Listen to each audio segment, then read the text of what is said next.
let me introduce these two players for the ace game. In the top left position, we do have the red Zerg player from Team Infused. It is Kaldi. And in the bottom right, we do have the pink Zerg player from My Insanity. It is DaNa. So, like we were talking about, two players advance from each group. Looking at these groups, these two are the ones I would pick to advance from this group. But you have to be careful. You don't want to be eliminated in the first stage of this group. You never know what happened. Like we talked about last tournament, last stream hack, and anyone was eliminated early. Think if that didn't happen, what if he would have made it to the next group stage? Would he have had the momentum to actually win the tournament? Would he have the momentum to upset players? That's what you want for these players. You want them to make it further in the tournament, so they have the potential of knocking out a Stefano or knocking out a Grubby. You just want to see how deep of a run these guys can make, and both of them are taking this very seriously. We do see a 14 pull here from DaNa, playing a little bit more defensive here to defend against any form of 10 pull, and we're seeing a 15 pull here from Kaldi. That this is just to defend against an all-in. When you know exactly where your spawns are, it is cross spawns, it's a good distance, but if a 10 pull were to come, an 8 pull, and you wouldn't hatch first, you just straight up die. And that's the problem. I think that these two, in the ace game, you do have... I would always play this safe. I don't know about you, but this is... I really hope Kaldi doesn't go again for that big speedling push, because DaNa will expect it. Yeah, he's going to... DaNa's done an excellent job in both games of just constantly scouting what's going on and reacting to what he needs to do. Like in game number 1, despite losing the first 2 all-ins, he held off pretty well and reacted accordingly. And then he just one little minor mistake and for the 3rd all-in is what cost him the game there. And in game 2, you saw him handle 2 all-ins back-to-back, taking 1 drone loss total. I mean, the guy is so good at reading his opponent. Kaldi, let's see how he wants to change up his style and how he's going to play this final game. Well, he is getting the gas down again. It's later than it was previously, though, so I don't think this is going to be a speedling all-in from Kaldi, just from what he's doing at the moment. DaNa getting the hatchery down, got the gas down before that of Kaldi even. The big thing to watch out for, of course, early game, and the most critical thing to scout for is whether drones stay in gas. That really decides everything. If the drones stay in there, then you know that it's going to be quick banelings, potentially quick roaches. If the drones get pulled, it's more macro orientated. You've got to be really careful for either a big speedling push or a big macro push. It's one or the other, but the gas is really where you find out about it all. And Kaldi getting down that baneling nest before speed, but does cancel it now. Ooh, okay, maybe realizing that speed wasn't started. Yeah, you want to get speed as fast as possible. It gives you map control, gives you vision of scouting.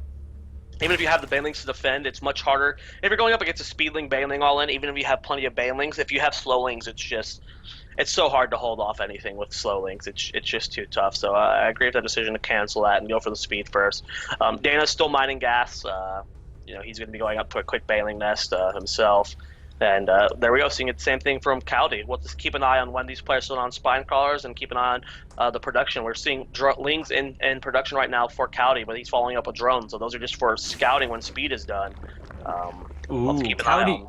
Kaldi getting up a 2nd gas now, Zoya. That is more unusual, and it does mean that roaches can come out quicker. Also got the option of getting up to a lair quite quickly, but the scout off will see it for DaNa. That is really important. And DaNa behind this, just getting down that spine crawler again. Remember in game number 2, the defense of the big Zergling baneling push was impeccably good. So I think Kaldi is going to have to come up with something new here, or DaNa is going to get in quite a nice spot. Getting the 2nd and 3rd gas up there on DaNa's side, plus the lair, that is a very quick tech up.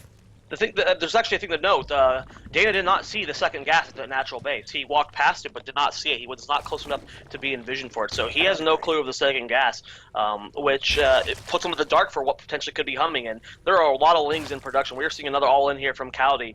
There are so many lings out on the field right now. What is the score? 24-4. I mean, we saw DaNa hold off with only 5 banelings last time. There are less lings out on the field this game. I mean, I've counted DaNa out before, but this is going to be the toughest hold yet. I think this is going to be a ridiculously tough hold, specifically just from the build that DaNa's gone for. The Banelings are morphing, and DaNa's going to see all of this, and now it's going to be like, what? 12 Banelings? How do I deal with that? If DaNa does hold, though, massive drone lead. DaNa's got to get amazing baneling hits. The Queen's already pulling back into defending the main. The drone's getting pulled away. DaNa knows this is going to be a tough hold. Baneling's coming. Good connection there. 3 for about 5, I think. But still, so many more Banelings are down. More trying to morph in. The Spine Callers are going to have to go to town. The Banelings all do detonate. Cancel's coming down, but there's still so many Zerglings here, and there's just no answer to them. For the moment, there's a gap. Oh, no, that is so incredibly bad for DaNa right now. That gap meant that the Zerglings can get the round to the Queens, and Kaldi potentially going to take this game now. Now, DaNa can take some drone losses here. He is ahead quite a bit, 41 to 28. Will he be able to clean up the Lings without taking too much losses? And he runs right into a bunch of Banelings. Huge connect there. 12 drones going down, putting the Harvester tab in favor of DaNa for the time, or in favor of Kaldi right now. More Lings here, just doing as much damage as possible, picking off more drones here and there. Harvester tab going up to 18 killed, 23 to 28. Now, DaNa is still alive with his lair, but this follow-up attack, units tab shows 36 Lings to 8 with only 3 Banelings morphing in for DaNa, 14 more for Kaldi. This might be the death blow. Yeah, there's now 5 Banelings coming in for DaNa, but it's going to take so much to try and hold this. And as you said, the drone count in the lead for Kaldi. Kaldi, though, just pumping more and more Zerglings, just continuing this on and on. 2 Banelings for 2. Kaldi's in an amazing spot now. He can pretty much move forward and get good connects. Oh, a lot of Zerglings go down there. There's the GG. And Kaldi takes the series 2-1. Very exciting.